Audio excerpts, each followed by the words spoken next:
Hi, I'm Victor Evans. Welcome to this edition of TV Rewind, Season 1, Episode 19, An Unblinking Death. Father Karen is getting worse, and Cammy thinks that shock therapy might be the only way to bring him back. Marcel is worried about her and asks Klaus to help her. Elijah goes to the werewolves to discuss their alliance with Klaus when a man on a motorcycle appears and sets off a bomb with Wolfbane. Haley believes Marcel is to blame. The shock therapy does help Karen, but only for a short time. Cammy wants to continue doing it, but Klaus tries to convince her that it's time for her to let him go. Kieran goes into cardiac arrest, and Cammy begs Klaus to give him his blood. Marcel denies having anything to do with the werewolf attack, and in fact, we find out that he saved Haley when her parents died. He tries to give her money to leave town before the fighting really gets ugly, but she refuses.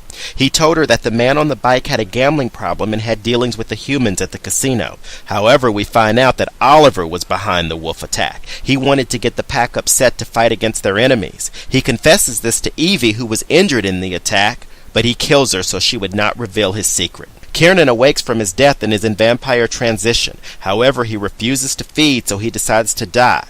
The hex disappears, so he's able to say his goodbyes to Cammy.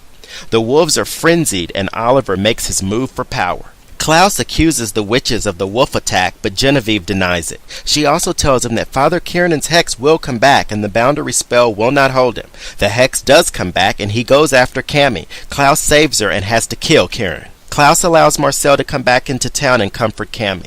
Elijah finally realizes that the treaty is not going to work, and he decides to be on the winning team, his family's. That's all the time we have for TV Rewind. See you next week.